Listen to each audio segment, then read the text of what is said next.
Hello दोस्तों, आप सभी का स्वागत है मेहनत होगी जीत होगी के इस ऑनलाइन प्लेटफॉर्म पे। कल का वीडियो आप लोगों ने देखा होगा। कल मैंने मुंडा शासन व्यवस्था के बारे में बताया था। आज की जो क्लास रहने वाली है ये मांझी परगना शासन व्यवस्था पे रहने वाली है। इससे पहले मैं आप लोग को बता देती हूँ जेपीएससी की वैकेंसी आने वाली है बहुत जल्द आप लोग को, यानी कि जनवरी आसपास इसका आप लोग को नोटिफिकेशन देखने को मिलेगा और मार्च के लास्ट में या फिर अप्रैल के फर्स्ट ऑफ वीक में इसका प्रीलिम्स होने की संभावना है। तो आप लोग अच्छे तरीके से अपनी कमर कस लीजिए, तैयार हो जाइए क्योंकि जेपीएससी हमारा आ गया है, ठीक है? और इसके लिए हम लोग जो है बैचेज़ भी चला रहे हैं, ₹2500 जो है इसकी फ़ी रखी गई है, जिसमें आप लोग को पेपर 1 और पेपर 2 दोनों कंप्लीट कराया जाएगा और जिसमें झारखंड वाला जो पेपर है, वो मैं आप लोग को कवर कराऊँगी। तो चलिए हम लोग स्टार्ट करते हैं, यदि आप लोग इच्छुक हैं तो हमारे क्लासेस से आप लोग जुड़ सकते हैं। मांझी परगना शासन व्यवस्था के बारे में हम लोग समझते हैं। सबसे पहला क्वेश्चन सकता है। सबसे पहला क्वेश्चन तो यही बनेगा। मैं बीच-बीच में आप लोगों को क्वेश्चन भी बताती चलूँगी कि आखिर किस टाइप से क्वेश्चन हमारे एग्ज़ामिनेशन में आते हैं। तो सबसे पहला तो यही क्वेश्चन बनता है कि जो मांझी परगना शासन व्यवस्था है, ये किस जनजाति की है? मांझी परगना शासन व्यवस्था सबसे पहले आप लोग को जानना होगा कि ये संथाल जनजाति की है। अब जब तक आप लोग संथाल जनजाति के बारे में बेसिक नहीं समझ जाते हैं, आप लोग को इनका सिस्टम जो है मांझी परगना सिस्टम ये अच्छे तरीके से समझ में नहीं आएगा। आइए समझते हैं हम लोग संथाल जनजाति के बारे में। ठीक है? चलिए।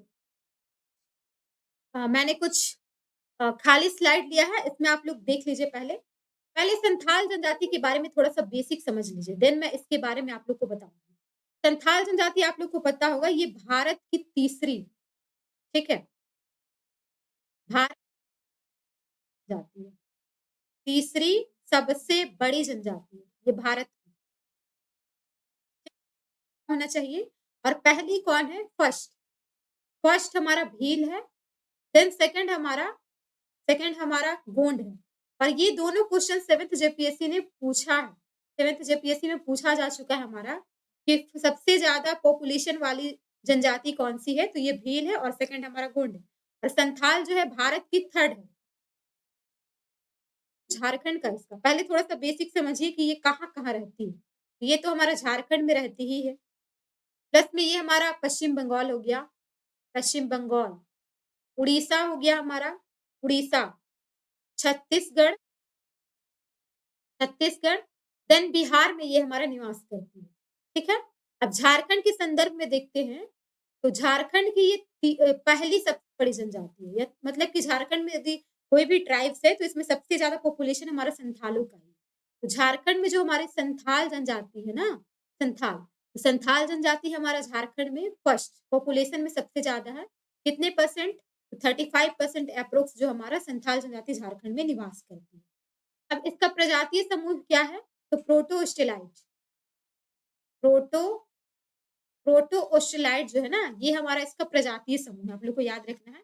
भाषा परिवार की बात करते हैं, तो इनका भाषा जो है, भाषा परिवार ऑस्ट्रो एशियाटिक भाषा परिवार, ऑस्ट्रो एशियाटिक भाषा परिवार, ठीक है? ये हमारा भाषा परिवार है इसका, ये आप लोग को याद रखना है। अब हम लोग देखते हैं कि आखिर झारखंड में संथालों का आगमन किस तरीके से हुआ? इतना बेसिक इन्फॉर्मेशन अभी आप लोग जानिए, क्योंकि जब मैं ट्राइब्स पढ़ाऊँगी आप लोगों को, तब आप लोगों को जब ट्राइब्स पढ़ाऊँगी ना, तब आप लोग को संथाल जनजाति के बारे में और डिटेल में बताऊँ कि इनके विवाह को क्या बोला जाता है, तो बापला कहा जाता है। इनका जो वधू मूल्य को पून बोला जाता है या फिर इनका जो ग्राम देवता है कौन है, इनके गाँव के देवता हो गए, फिर इनके धार्मिक प्रधान, ये सब मैं बताऊँगी जब मैं संथाल जनजाति के बारे में आप लोग को बताऊँगी। आज हम लोग को संथाल जनजाति नहीं बल्कि संथाल जनजाति का सिस्टम पढ़ना है, इनका प्रशासन व्यवस्था को पढ़ना है। तो पहले जानते हैं हम लोग कि आखिर संथाल जनजाति झारखंड में आई कैसे? ठीक है? इसको मैं थोड़ा-सा क्लीन कर लेती हूँ ताकि आप लोग अच्छे तरीके से फिर समझ पाओ। चलिए इसे मैंने क्लीन कर दिया। देखिए, आप लोग को पता होगा सबसे पहले जो ये हमारी जनजाति है ना संथाल जनजाति, ये हमारा पश्चिम बंगाल में रहती थी और पश्चिम बंगाल में इनको साओतार के नाम से जाना जाता था।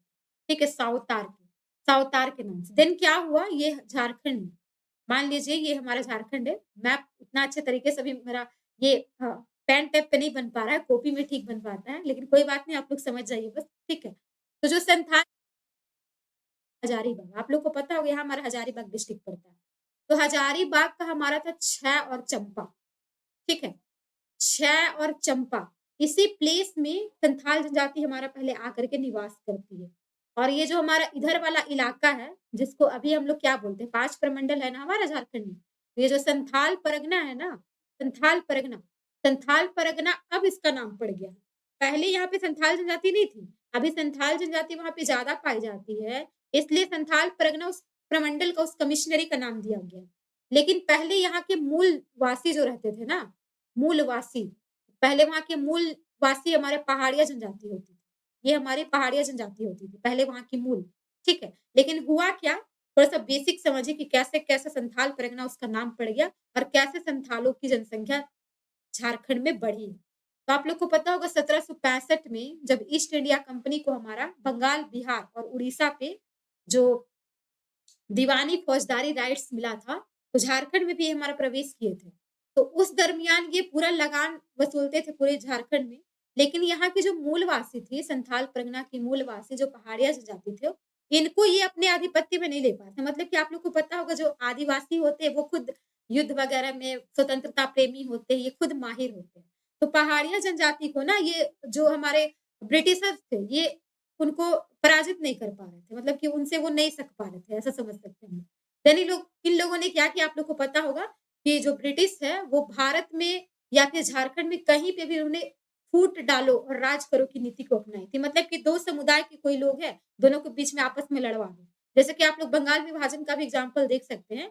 उसमें हिंदू और हमारा जो मुस्लिम इलाका था, उसको अलग कर दिया गया था। तो इनका काम ही यहाँ था, यहाँ का जो उन लोगों ने बहुत अच्छे तरीके से स्टडी किया था। तो उन लोगों को पता था कि धर्म के आधार पे, जाति के आधार पे यहाँ के लोगों को डिवाइड किया जा सकता है। तो वही उन्होंने किया। ये जो संथाल थे हजारीबाग में या फिर अन्य कहीं के भी, चाहे वो हमारा बंगाल के हो, उड़ीसा के हो, कहीं के भी संथालों को ला करके यहाँ पे बसाने लगे। पहाड़िया जनजाति जो पहाड़ के टॉप पे रहते थे ये लोग। अब ये क्या किए, जो निचला वाला मैदानी इलाका था, वहाँ पे ला करके संथालों को यहाँ पे हमारा बसाने लगे। ठीक है ना? और इस प्लेस को 1824 में दामिनी कोह ये लोग घोषित कर दिए। ठीक है? दामिनी कोह जो है ये लोग घोषित कर दिए इस क्षेत्र को। हालाँकि इसका पुराना नाम हमारा जंगल तरी ट्रैक, ठीक है? जंगल तरी ट्रैक। अब जब ये दामिनी कोह हमारा घोषित कर दिए, देन संथालों को यहाँ पे बसाया। अब जो संथाल जनजाति थे और ये पहाड़िया जनजाति थी, इन दोनों के बीच में कॉन्फ्लिक्ट हो गया। हमेशा लड़ाई-झगड़ा ये सब होने लगा। एक समय ऐसा आया कि यहाँ पे संथाल जनजाति ही बहुत ज़्यादा हो गई और पहाड़िया जनजाति बहुत कम हो गई यहाँ पे। ठीक है? तो ये हमारा झारखंड में संथालों के बसने का क्रम था। लेकिन फिर हुआ क्या? जो संथाल जनजाति, हालाँकि हम लोग को देखना है इनका सिस्टम के बारे में। तो जो संथाल जनजाति है ना, ये लोग क्या किए, ये लोग का जो सिस्टम था, जो मांझी परगना सिस्टम था, ये लोग अपना कैसे जो है अपना सिस्टम को चलाते। तो इसमें ये लोग क्या किए ना, जो ये पहाड़िया जनजाति थी, उन्हीं के रूल या फिर जो भी शासन व्यवस्था था, उन्हीं को ये इन लोगों ने अपनाया। क्वेश्चन पूछा भी जाता है, जो संथाल जनजाति का मांझी परगना शासन जो हमारा है, तो इसको इन्होंने किस जनजाति से उधार लिया है? तो आप लोग को याद रखना होगा, ये हमारा सौरिया पहाड़िया, ठीक है? सौरिया पहाड़िया से उन लोगों ने उधार लिया। ये क्वेश्चन पूछा जाता है, वेरी, वेरी इंपॉर्टेंट। चलिए अब देखते हैं इनके बारे में आखिर है क्या? देखिए, संथाल, पहला क्वेश्चन यही बनेगा कि संथाल जनजाति की शासन व्यवस्था को क्या कहा जाता है? तो मांझी परगना शासन व्यवस्था के नाम से इसको जाना जाता है। ठीक है, ये आप लोग को याद रखना है। और अभी मैंने क्या बताया था? इस शासन व्यवस्था को ये लोग जो है ना सौरिया पहाड़िया जनजाति से ग्रहण किए। ठीक है? अब देखिए, अन्य सामाजिक व्यवस्था की भांति ही इस व्यवस्था में शासन व्यवस्था को सुचारू रूप से संचालित करने के लिए सामूहिक और पारिवारिक जीवन में बचपन से ही नियम, उपनियम ये सब दिया जाता है। ये सब कहने की बात है, ये सब क्वेश्चन पूछा नहीं जाएगा। हाँ, ये याद रखिएगा कि ये शारीरिक और आर्थिक दोनों प्रकार के दंड इसमें दिए जाते हैं। क्वेश्चन पूछा जा सकता है। इस स्लाइड से कितना क्वेश्चन पूछेगा?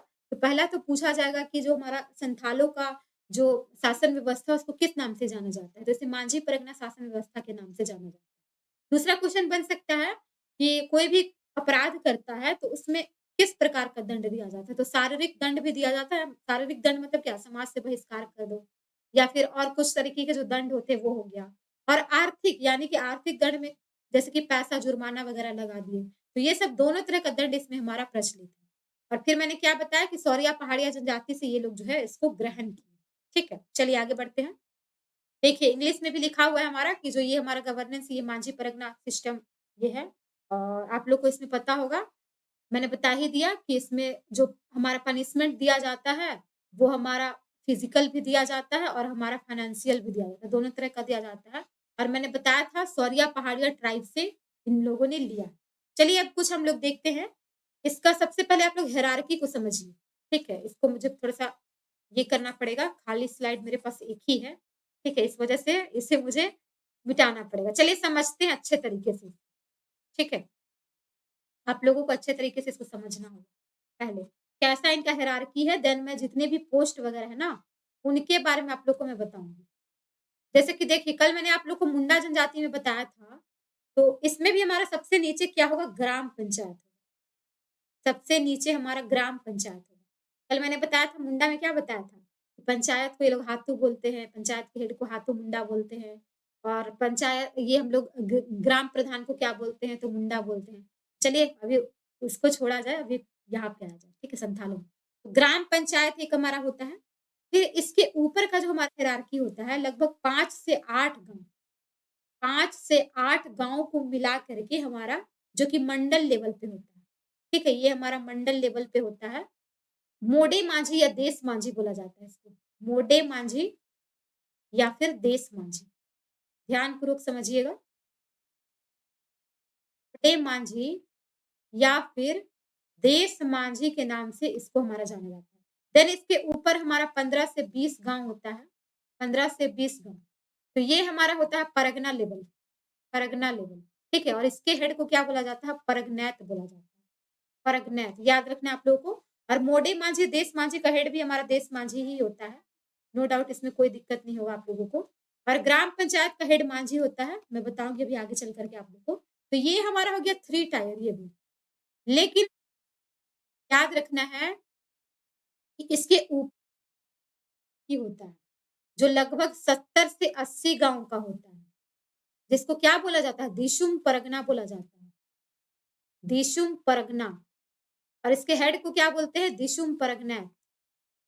दिशुम परगनैत बोला जाता है इसके हेड को। तब आप लोग बोलिए कि मैम तब तो ये तो 4 टायर हो रहा है, आप बता रही है 3 टायर है। जी हाँ, ये 3 टायर ही है। ग्राम लेवल, फिर हमारा मंडल लेवल, फिर परगना लेवल। ये जो हमारा दिशुम परगनैत है ना 70 से 80 गाँव का, ये हर संथाली गाँव में या फिर हर संथाली क्षेत्र में, गाँव नहीं क्षेत्र, हर क्षेत्र में ये हमारा नहीं मिलता, तो इसलिए हम लोग इसको 3 टायर में ही रखेंगे। दिसुम परगना कहाँ पे मिलेगा? जो बहुत ज़्यादा बड़ा हमारा एरिया हो, वहाँ पे दिसुम परगना और दिसुम परगनैत मिलेगा। लेकिन ये एरिया तो हमारा छोटा है ना, अब ये एरिया छोटा है, इस वजह से मतलब कि हर गाँव में नहीं मिलेगा आप लोग को, हर क्षेत्र में नहीं मिलेगा, बस इतना याद रखना है। दिसुम परगना का कॉन्सेप्ट हर क्षेत्र में नहीं मिलता है क्योंकि ये बहुत बड़े एरिया की भी ज़रूरत होती है। क्वेश्चन पूछा जाएगा कितना टायर का होता है तो 3 टायर ही आप लोग जवाब दीजिएगा क्योंकि दिसुम परगना हर जगह नहीं अवेलेबल होता है। ठीक है? अब ग्राम स्तर पे हमारे कुन कौन-कौन से हमारे अधिकारी होते हैं? तो गाँव लेवल पे आप लोग को पता होगा, मांझी मैंने बताया है। मांझी का अभी मैं थोड़ा-थोड़ा बता देती हूँ, आगे इनके बारे में बताऊँगी। एक हमारा होता है प्रामाणिक, प्रामाणिक होता है और देन एक हमारा क्या होता है, प्रामाणिक एक हमारा हो गया, एक हमारा होता है गुड़ैत, एक हमारा होता है जोग मांझी। जोग मांझी। ये सब मैं आगे आप लोग को बताऊँगी। ठीक है? अभी बस थोड़ा-थोड़ा बेसिक-बेसिक समझिए बस। बस बेसिक समझ जाइए। तो इतना आप लोग को समझ में आ गया होगा और ये जो हायरार्की है इसका क्या काम है? तो ग्राम पंचायत जो है ना, मान लीजिए कोई भी मैटर मांझी से नहीं सुलझ पाता है तो वो कहाँ भेजेगा? देश मांझी या मोड़े मांझी को भेजेगा। देन वहाँ भी मैटर नहीं सुलझता है तो वो कहाँ भेजेगा फिर? परगना लेवल पे भेजेगा। ठीक है? और परगना लेवल में भी नहीं सुलझता है तो हमारा दिसुम परगनेट में भेजेगा, जो कि हाईएस्ट माना जाता है किसी भी एरिया के लिए, ठीक है? किसी भी एरिया के लिए अंतिम अपील हमारा दिसुम परगनेट को माना जाता है। हालाँकि इसके बाद भी एक हमारा लोबिर सिंद्रा का कॉन्सेप्ट है, वो मैं आगे चल कर के आप लोग को बताऊँगी कि लोबिर सिंद्रा है क्या? लोबिर सिंद्रा को ही बोला जाता है कि ये हमारा सबसे ऊँचा यानी कि सर्वोच्च न्यायिक संस्था है। सबसे बड़ा ये हमारा जुडिशरी है। लेकिन फिर ये कन्फ्यूज़न हो जाता है कि जब दिसुम परगना हमारा अपील कर रहे हैं हम लोग लास्ट, तो वो फिर वो कहाँ लोबिर सिंद्रा का क्या हो गया? वो मैं आगे चल कर के बताऊँगी, आप लोग बने रहिए पहले। चलिए, अब हम लोग देखते हैं मांझी के बारे में थोड़ा। मैंने बताया था कि मांझी गाँव के लेवल का जो हमारा विलेज का हेड होता है उसको मांझी बोला जाता है, ठीक है? तो चलिए मांझी के बारे में देखते हैं हम लोग। इस शासन व्यवस्था में एक गाँव की पंचायत होती है, मैंने बताया था हर शासन व्यवस्था में पंचायत है। आप भी किसी ग्राम पंचायत में ही रहते होंगे। तो जो इसका हेड होता है ना, जो पंचायत है, पंचायत का हेड को यानी कि पंचायत के प्रधान को मांझी के नाम से जाना जाता है। आप लोग को याद रखना है। अब मांझी का काम क्या है? एक बार समझ लीजिए फिर मैं जो लिखा हुआ है उसे बताऊँगी। तो मांझी का मेन हमारा काम जो है ना, मांझी क्या करेगा? तो मान लीजिए गाँव के लेवल पे कोई भी झगड़ा वगैरह हो जाता है तो उसको वो निपटाएगा, लगान वसूलेगा, विवाह संबंध भी स्थापित करेगा मांझी। अब आप लोग बोलिएगा मैम विवाह से रिलेटेड काम तो जोग मांझी करता है। हाँ, जोग मांझी करता है, लेकिन उसमें आदेश कौन देता है? विवाह संबंध को स्थापित करने का आदेश मांझी देगा, लेकिन स्थापित कौन करवाएगा? तो वो हमारा जोग मांझी करेगा। तो आदेश हमारा देता है ये मांझी। लेकिन हाँ, आप लोग को एक चीज़ याद रखना है कि गाँव लेवल के जो भी मैटर वो हमारा मांझी तो करेगा, लेकिन जो गंभीर अपराध है जैसे कि मान लीजिए किसी का हत्या वगैरह हो जाता है, तो उसमें मांझी का रोल खत्म हो जाता है। उसमें जो स्टेट गवर्नमेंट है ना, उसको हस्तक्षेप करना ही पड़ता है। ठीक है? तो देखिए, यह गाँव की शासन व्यवस्था के संचालन हेतु प्रमुख रूप से उत्तरदायी होता है और मांझी को सफलतापूर्वक शासन संचालन के लिए ना प्रशासनिक और न्यायिक अधिकार यानी कि एडमिनिस्ट्रेटिव और जुडिशरी राइट्स भी इनको दिया जाता है। मैंने बाइलिंगुअल कर भी दिया है, ठीक है? आप लोग देख सकते हैं कि ये हमारा जो होता है हेड होता है, ठीक है? जो हेड होता है उसको हम लोग मांझी कहते हैं, पंचायत का हेड को। इनको जो है एडमिनिस्ट्रेटिव और जुडिशियल पावर भी दिया जाता है और ये क्या-क्या काम करेगा? तो ये हमारा देखिए यहाँ पे दिया हुआ है, ग्राम पंचायत का ज़मीन जायदाद हो गया या फिर तलाक हो गया या फिर आपस में किसी का झगड़ा वगैरह हो गया, तो ये सब में हमारा काम करेगा, ठीक है? ये हमारा रियल एस्टेट हो गया या फिर डिवोर्स, म्यूचुअल क्वारल्स हो गया, इन सब में इनका रोल रहेगा। लेकिन हाँ, मैंने बताया था कि हत्या या फिर कोई भी गंभीर अपराध है, तो इसमें मांझी का रोल खत्म हो जाता है। वही चीज़ बोला जा रहा है यहाँ पे कि एक्सेप्ट यहाँ पे क्या है, सीरियस क्राइम जैसे कि मर्डर, इन सब चीज़ में उनका रोल खत्म हमारा हो जाता है। इसमें हमारा कौन काम करेगा? तो इसमें हमारा सरकार को इसमें अपना हस्तक्षेप करना ही पड़ता है।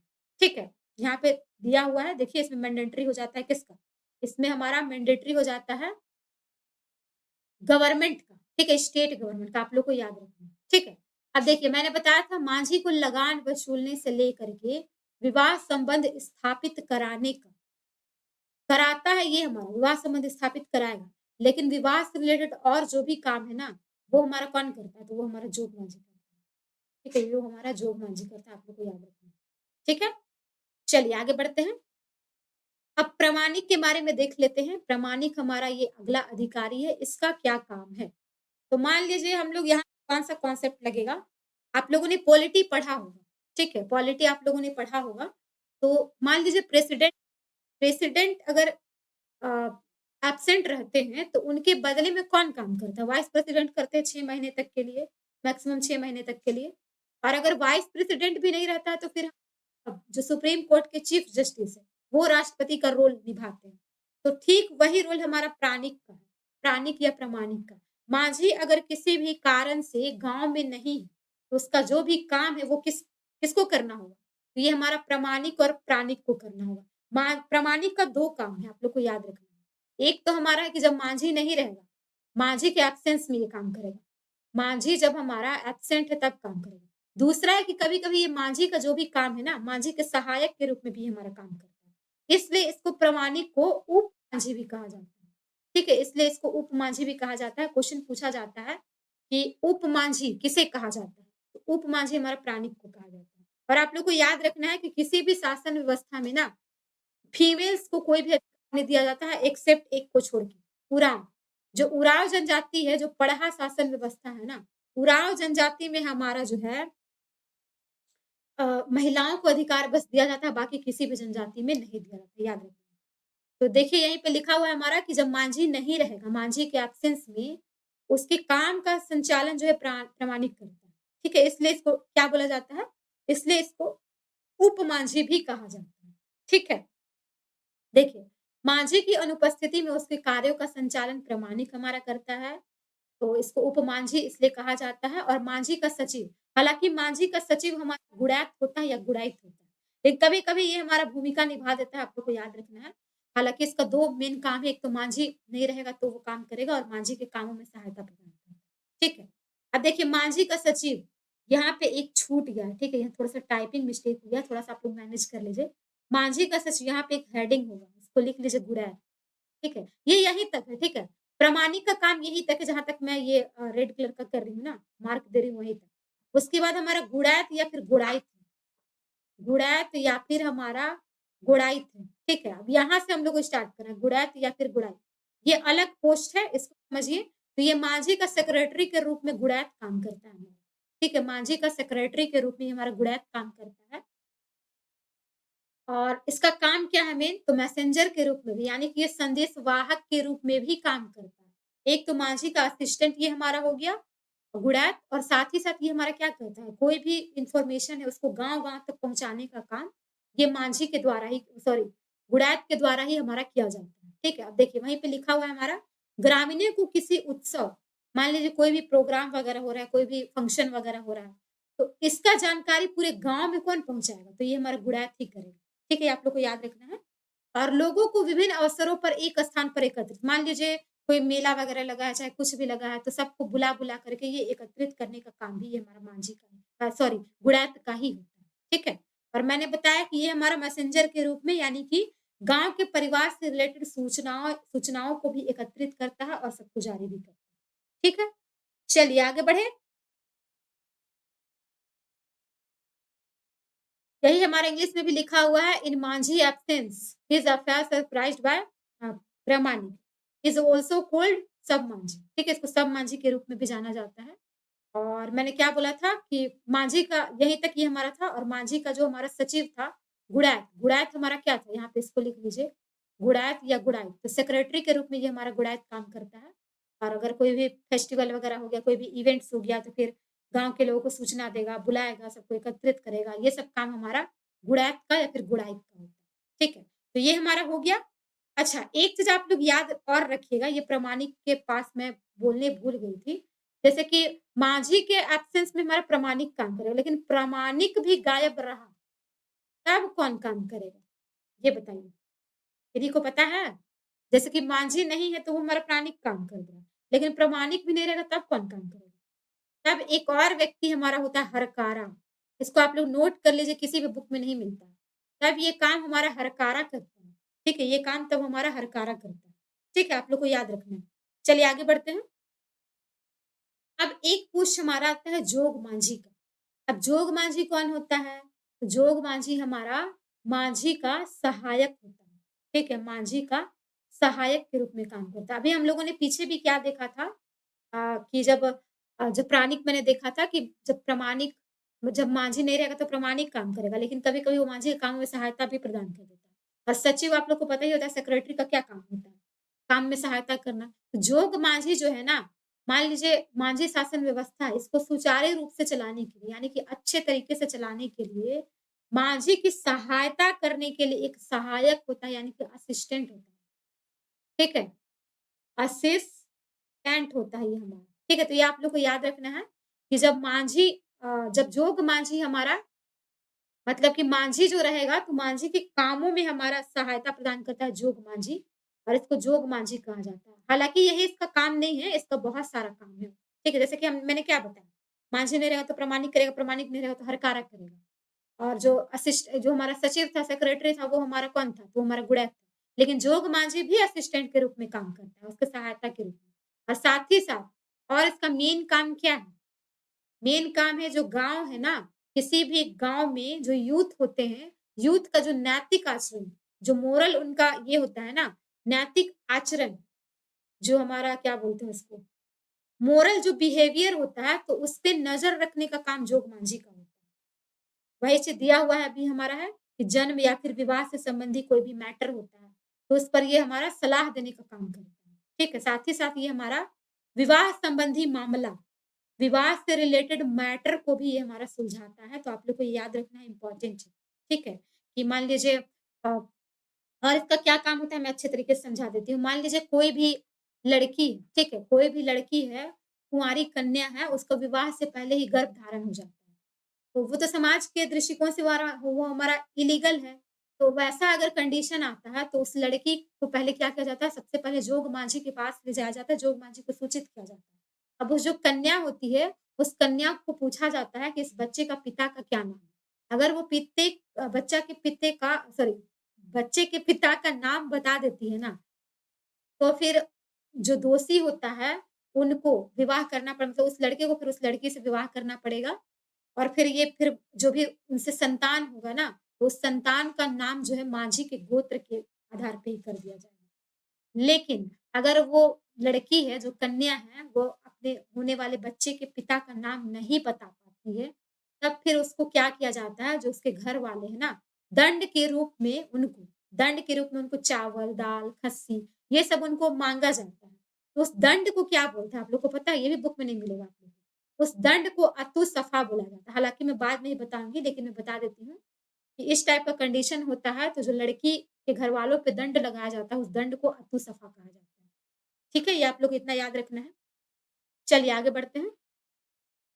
देखिए, वही है जोग मांझी, ये हमारा असिस्टेंट है मांझी का, ठीक है? काम वगैरह ये हमारा काम करता है, ठीक है? जो भी उसका काम है, उसमें सहायता करेगा, बर्थ और मैरिज से रिलेटेड इसका हमारा काम होता है, ठीक है?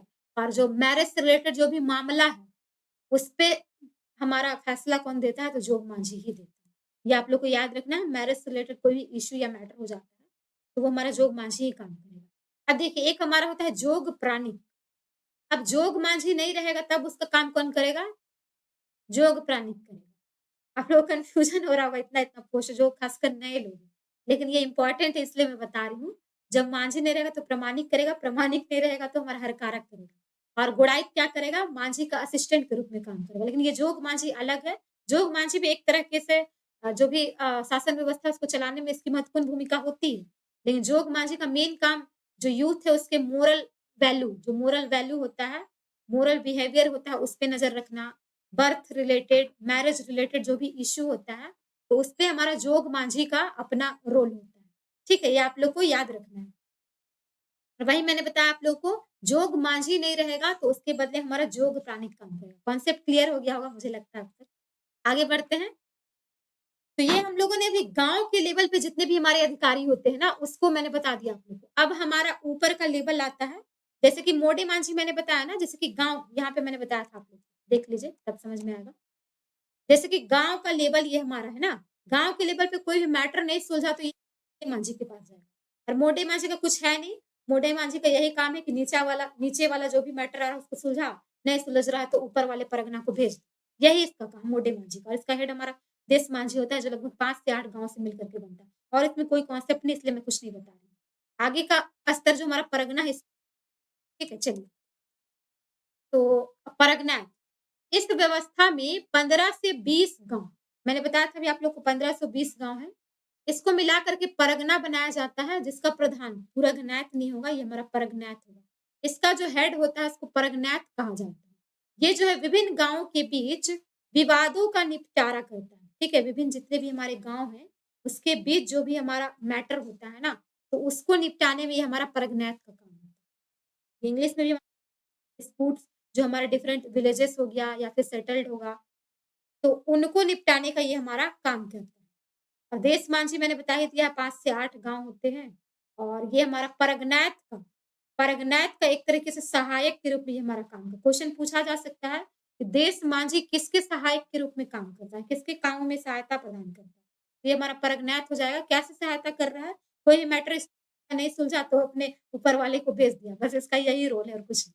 ठीक है ना? चलिए आगे बढ़ते हैं। वही मैंने बताया आप लोग को जो मामला हमारा मांझी नहीं सुलझा पाता है, उसको देश मांझी के पास हमारा भेज दिया जाता है। और देश मांझी की पंचायत में जो हमारे अनसुलझे जो मामले हैं ना, उसको परगनैत को दे दिया जाता है। इस प्रकार हम लोग क्या देखते हैं, लोकतांत्रिक राजनीतिक प्रणाली जैसे कि हम लोग डिस्ट्रिक्ट कोर्ट कोई भी अपील करते हैं, डिस्ट्रिक्ट कोर्ट में करते हैं। डिस्ट्रिक्ट कोर्ट में यदि हमारा नहीं हो पाता तो हम लोग कहाँ भेज देते हैं? डिस्ट्रिक्ट कोर्ट में नहीं हो पाता तो हम लोग देन भेज देते हैं अ हाई कोर्ट में, देन हम लोग भेज देते हैं सुप्रीम कोर्ट में, तो यही मैटर हमारे यहाँ पे, ठीक है? यहाँ पे देख सकते हैं कि 5 से 8 गाँव का हमारा विलेजेस होता है और जो मैटर नहीं सुलझता है हमारा मांझी से, उसको देश मांझी को हमारा ट्रांसफ़र कर दिया जाता है, ठीक है? और ये हमारा कैसा दिखता है तो डेमोक्रेटिक पॉलिटिकल सिस्टम के जैसा ये हमारा दिखता है। चलिए आगे बढ़ते हैं। अब उसके ऊपर मैंने बताया था 70 से 80 गाँव का। दिसुम परगनैत होता है 70 से 80 गाँव का और ये भी मैंने बताया था कि सभी क्षेत्र में नहीं पाया जाता, इस वजह से हम लोग मांझी परगना सिस्टम को 3 टायर ही लेंगे, ठीक है ना? यह परगनैत से उच्च स्तर पे अवस्थित होता है। जिन मामलों का निवारण जो है परगनैत की सभा में नहीं होती है ना, उनको दिशुम परगना को हस्तांतरित कर दिया जाता है। ठीक है, वही चीज़ हमारा बोला जा रहा है कि it is located at a higher level than हमारा परगना। मैटर जो हमारे यहाँ पे नहीं सुलझता उसको ऊपर भेज दिया जाता है और it is not found in all areas. अब कुछ अन्य हम लोग फैक्ट्स देख लेते हैं जो कि पोस्ट देख लेते हैं जो कि हमारे गाँव के लेवल पे ये सब गाँव के लेवल के पोस्ट है और ये क्वेश्चन सब पूछा जाता है। ठीक है, आप लोग को याद रखना। भगदो प्रजा, एक हमारा पोस्ट है भगदो प्रजा। अब भगदो प्रजा का क्या काम है? आप लोगों ने सुना होगा attorney general of India, Bharat के महान न्यायवादी। राष्ट्रपति क्या करते हैं? कुछ भी कानून से रिलेटेड मुद्दा होता है, तो वो जो हमारे महान न्यायवादी है उससे सलाह लेते हैं। क्यों लेते हैं? क्योंकि उनको उस चीज़ में अनुभव है। तो ठीक यही कॉन्सेप्ट हमारे यहाँ पे लगता है। मान लीजिए मांझी वगैरह उनको कुछ मैटर नहीं समझ में आ रहा है, तो गाँव के जो वरिष्ठ लोग होंगे ना जो बुजुर्ग लोग होंगे, काफ़ी अनुभवी लोग होंगे। जैसे कि मान लीजिए आप ही हैं आप मान लीजिए फर्स्ट टाइम जेपीएससी का तैयारी कर रहे हैं, आपको नहीं कुछ समझ में आ रहा तो आप गाइडेंस लेते हैं ना एक तरीके से। चाहे सेलेक्टेड पीपल से लेते हैं या फिर ऐसे पीपल से लेते हैं जो लोग इंटरव्यू तक गए हैं। ठीक है? तो यही हमारा है कि झगड़ों के निपटारे में गाँव के कुछ वरिष्ठ लोगों से विचार-विमर्श किया जाता है जिसको भगतो प्रजा कहा जाता है। और इसमें बूढ़े व्यक्ति भी हो सकते हैं, बुजुर्ग हमारे हो सकते हैं या फिर हमारे ये अनुभवी लोग हो सकते हैं। तो उन लोगों से ये सलाह लेते हैं और आप लोग को याद रखना है, जितने भी पोस्ट है ना, सभी पोस्ट के लोगों को उनके काम के एवज़ में ज़मीन, लैंड प्रोवाइड कराया जाता है या फिर कुछ मनी वगैरह प्रोवाइड कराया लेकिन आप लोग को याद रखना है कि जो भगदो प्रजा है, इनको किसी भी प्रकार का ज़मीन नहीं दिया जाता है। ठीक है? ये आप लोग को याद रखना क्वेश्चन पूछा जा सकता है। आगे बढ़ते हैं हम लोग, आगे हमारा है लासर टंगाई, ठीक है? लासर टंगाई। अब लासर टंगाई का क्या काम है? तो एक तरीके से आप सोचिए ये हमारी आर्मी है। क्या काम है इसका? बॉडीगार्ड समझिए एक तरीके से आर्मी या फिर बॉडीगार्ड, ठीक है? ये गाँव के प्रहरी की भाँति काम करता है, ठीक है? गाँव के प्रहरी के भाँति काम करता है, जो बाहरी आक्रमण से गाँव की सुर बाहरी आक्रमण से ये हमारा गाँव की सुरक्षा करता है। तो आप लोग को याद रखना होगा, जो लासर टंगा है, जैसे कि मान लीजिए हमारा देश भारत ही है, जो पीओके वाला क्षेत्र या फिर हमारा एलएसी वाला जो क्षेत्र है, चाइना बॉर्डर, भारत-पाकिस्तान बॉर्डर, वहाँ पे हमारे आर्मी लगा है, ताकि पाकिस्तान वाले हम पे हमला ना करें। ठीक यही कॉन्सेप्ट हमारे यहाँ पे लगता है कि गाँव के बाहर मतलब कि गाँव लेवल पे हमारा जो बॉडीगार्ड होता है, जो आर्मी होता है, जो कि बाहरी कोई भी अटैक होता है, तो उस अटैक से गाँव को बचाएगा। तो उस पोस्ट को क्या बोला जाता है? लासर टंगाई बोला जाता है। ठीक है? इसको लासर टंगाई बोला जाता है। ये प्रहरी की भाँति काम करता है, जो बाहरी आक्रमण से गाँव की सुरक्षा करता है। देखिए वहीं पे लिखा हुआ है हमारा, आप लोग देख सकते हैं। बाइलिंगुअल मैंने कर दिया है। चलिए अब एक हमारा है चौकीदार। चौकीदार, चौकीदार यानी कि वॉचमैन, इसको पुलिस कह सकते हैं, ठीक है? पुलिस, लिखा हुआ भी है कि एक तरह का ये हमारा पुलिस ही होता है और ये क्या काम करेगा? कोई भी पुलिस का क्या काम है? आप ही लोग बताइए? पुलिस का काम है, कोई अपराधी है या फिर किसी है उसको अरेस्ट करना, तो मेन काम इसका भी अरेस्ट करना। लेकिन हाँ, ये ऐसा नहीं कर सकता है किसी को भी जाकर के ये अरेस्ट कर ले, बिल्कुल नहीं। ये मांझी अगर ऑर्डर देता है ना, मांझी अगर ऑर्डर देता है, तब वो फिर क्या करेगा? किसी को गिरफ्तार करेगा। तो आप लोग को याद रखना है कि माँझी के आदेश अनुसार किसी भी व्यक्ति को गिरफ्तार करने का काम ये हमारा चौकीदार के द्वारा कराया जाता है। ठीक है? आप लोग को याद रखना है। चलिए आगे बढ़ते हैं। अब हमारा ये गाँव के लेवल पे एक हमारा होता है नायके।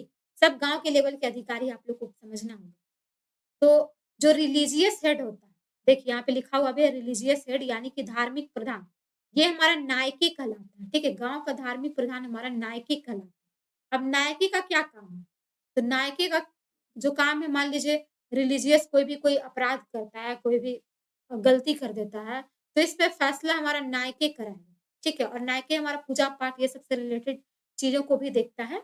जैसे कि मैंने क्या बताया गाँव के लेवल पे अगर कोई प्रॉब्लम होगा तो माँझी उस पे हमारा फैसला सुनाएगा। तो लेकिन धर्म के मामले में जो भी चीज़ है ना, तो उसमें फैसला हमारा नायके सुनाएगा। यही डिफरेंस है हमारा मांझी और नायके में। इसमें हमारा रिलीजन रिलीजन का ये हमारा इसमें मुद्दा हो जाता है नायके, ठीक है ना? चलिए अब एक हमारा है कुड़ाम नायके। अब कुड़ाम नायके कौन है? तो ये नायके के काम में सहायता प्रदान करेगा। इसलिए इसको सब नायके या फिर उप नायके भी कहा जाता है, ठीक है? अब ये कुड़ाम नायके क्या करेगा?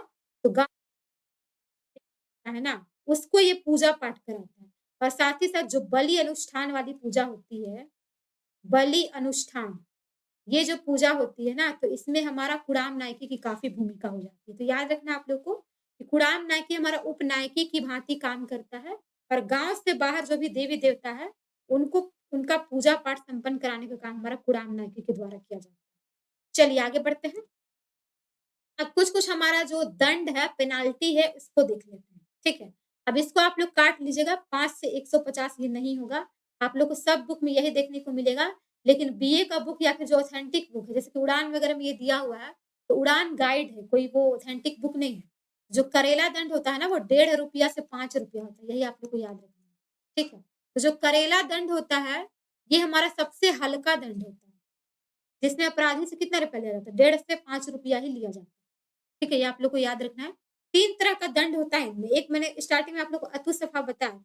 जब कोई लड़की शादी से पहले ही प्रेग्नेंट हो जाती है और अपने बच्चे के पिता का नाम नहीं बता पाती है, तो फिर उनके गाँव जो उनका घरवाले हैं ना, उनको दंड स्वरूप खस्सी, फिर हमारा चिकन हो गया, चावल, दाल, ये सब करके भोज वगैरह कराना पड़ता है। तो उस दंड को अतुसफ़ा बोलते हैं। और एक करेला दंड जो कि सबसे हल्का है।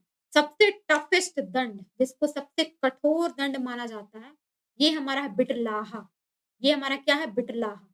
यहाँ पे लिखा हुआ भी है, सबसे कठोर ये हमारा सज़ा है, जो कि यौन अपराधों की दोषी को ये हमारा दिया जाता है। और इसमें होता क्या है? देखिए इसमें होता क्या है ना, जो बिटलाहा कैसे होता है? तो मान लीजिए कोई भी लड़का है या फिर कोई भी पर्सन है गाँव का, अगर वो किसी गैर संथाल कन्या या फिर अपने गोत्र में ही किसी के साथ फिजिकल रिलेशनशिप बना लेता है, तो उसको हमारा यौन अपराध की कैटेगरी में रखा जाता है। और इसके लिए सबसे पहले हमारा क्या किया जाएगा? जोग मांझी को तो सूचित किया ही जाएगा, लेकिन फिर परगनैत के पास इस मामला को, अगर वहाँ भी मामला नहीं सुलझता तो परगनैत के पास ले जाया जाएगा। तब परगनैत वहाँ भी मैटर अगर नहीं सुलझ पाता है, तो फिर जो परगनैत है ना, जो मैंने बताया था 15 से 20 गाँव का जो हेड होता है, वो हमारा बिटलाहा करता है। और बिटलाहा में होता क्या है? तो सामाजिक बहिष्कार, मतलब कि जो भी अपराधी होता है उसको समाज से बाहर कर दिया जाता है। अच्छा, समाज से बाहर कर दिया गया, लेकिन उनको वापस भी लाया जा सकता है। कैसे? तो उसके लिए गाँव में ना जाति भोज कराना पड़ता है। भोज वगैरह करा लिया जाता है, फिर गाँव को शुद्ध माना जाता है। हालाँकि उसको जो हमारा ढोकलो सोहर शासन व्यवस्था है ना खड़िया जनजाति की, उसमें भात-भितार कहा जाता है। तो समाज से बहिष्कृत तो किया ही जाता है, लेकिन वापस समाज में शामिल भी किया जाता है, क्षमा याचना अगर करता है और जाति भोज वगैरह देता है तब। लेकिन हाँ, एक चीज़ आप लोग याद रखिएगा कि बिटलाहा में चूल्हा तोड़ना ना चूल्हा तोड़ना सबसे ज़्यादा अपमानजनक माना जाता है, तो ये आप लोग को याद रखना है, ठीक है? चलिए आगे बढ़ते हैं। अच्छा कुछ कुछ अभी हमारा और था, यहाँ पे छूटा हुआ है, मैं बता देती हूँ। कुछ और पोस्ट है हमारा यहाँ पे, खाली स्लाइड कहीं पे है? खाली स्लाइड में जाकर के मैं बता देती हूँ। कुछ और पोस्ट है जो कि इम्पोर्टेंट है, आप लोग को याद रखना है, ठीक है ना? बहुत इम्पोर्टेंट जो कि आप लोग को बुक में नहीं मिलेगा। अच्छे तरीके से इसको पहले क्लीन कर लेते हैं, ठीक है?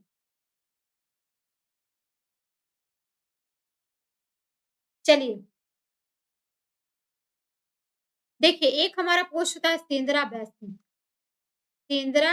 बैसी। इसी से क्वेश्चन पूछा गया है 7th जेपीएससी में, ठीक है? सिंपल पूछा गया था सेंद्रा बैसी है क्या? तो ये आप लोग को याद रखना है हमारा शिकार परिषद होता है, ठीक है? ये हमारा शिकार परिषद होता है।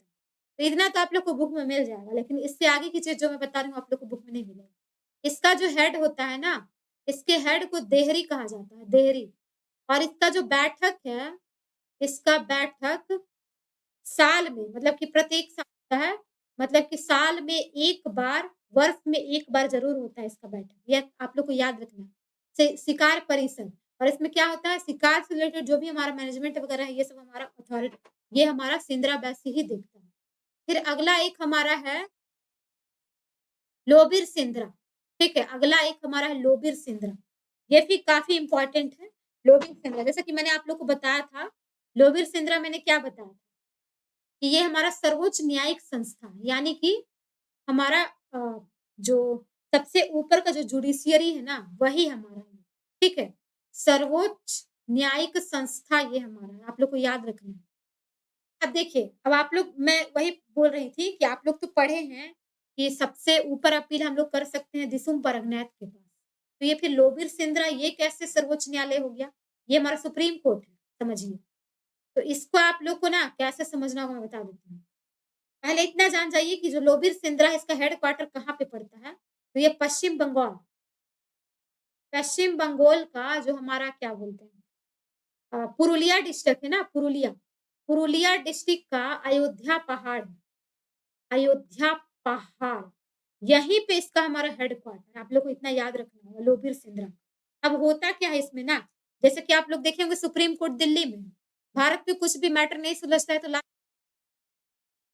यही लोबीर सिंद्रा और इसमें केवल झारखंड के संथाल ही नहीं, बल्कि पश्चिम बंगाल, उड़ीसा, छत्तीसगढ़, बिहार, कहीं के भी संथाल का अगर दिसुम परगनैत लेवल पे भी वो संतुष्ट नहीं होते, सैटिस्फाइड नहीं होते डिसीजन से, तब वो अंतिम अपील जो है ना लोबीर सिंद्रा, जा करके वो बंगाल का अयोध्या पहाड़ नामक प्लेस पुरुलिया डिस्ट्रिक्ट में जाकर के वो अपील दे देते हैं।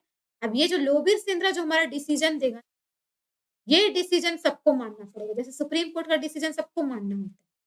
तो ये हमारा हो गया लोबिर सिंद्रा, ठीक है? अब कुछ और हमारा है फैक्ट जैसे कि आप लोग को पता होगा, इनमें जो भी अधिकारी होते हैं ना, जो भी हमारे ऑफिसर्स होते हैं, इनका चयन जो होता है ये क्या बोलते हैं, मागशिम पर्व के अवसर पे होता है। मागशिम पर्व के अवसर पे आप लोग को याद रखना है। और जो माझी परगना शासन व्यवस्था है, इसको 1856 में यूल्स रूल यूल्स रूल के द्वारा मान्यता दिया गया था। अब ये क्या होता है तो आप लोग को पता होगा 1855 में संथाल विद्रोह हुआ था। देन उसके बाद जो ब्रिटिश थे वो काफ़ी डर गए थे और जो हमारे उपायुक्त थे वहाँ के जो हमारे ये क्या बोलते हैं, उपायुक्त थे जॉर्ज यूल, ठीक है? तो जॉर्ज यूल 1856 में यूल रूल लाते हैं और मांझी परगना शासन व्यवस्था को मान्यता प्रदान करते हैं। तो ये आप लोग को इतना याद और छूट गया है मुझसे। गाँव को यानी कि विलेज को ये लोग आतो कहते हैं, आतो, ठीक है? आतो और जो ग्राम सभा होता है ना, ग्राम सभा, तो ग्राम सभा को ये लोग होड मोड कहते हैं, ठीक है? होड मोड। ये आप लोग को याद रखना है, काफ़ी होडे मोड कहा जाता है, होडे मोड। तो आप लोग को ये इतना याद रखना है। ये हो गया हमारा शासन व्यवस्था से रिलेटेड बेसिक जानकारी। अगर संथाल जनजाति में पढ़ाऊँगी, तब आप लोग को संथाल जनजाति के बारे में बताऊँगी, ठीक है? अभी तो हम लोगों ने व्यवस्था ही देखा है और अगर संथाल ट्राइब के बारे में बताऊँगी, तब आप लोग को डिटेल में उसके बारे में बताऊँगी, कितने प्रकार के विवाह होते हैं। युवागृह को घोटुल बोलते हैं वो लोग, फिर पोन कहा जाता है उनके वधू मूल्य को। ये सब सारा चीज़ बताऊँगी जब संथाल ट्राइब पढ़ाऊँगी। तो उम्मीद है आप लोग को पसंद आया होगा, आप लोग हमारे बैचेज़ से जुड़ सकते हैं, ₹2500 बस फीस रखा गया है। आप लोग जुड़ सकते हैं जिसमें मैं झारखंड आपको कवर करा दूँगी पूरा। ठीक है? तो गुड डे, सभी को थैंक यू, जुहार।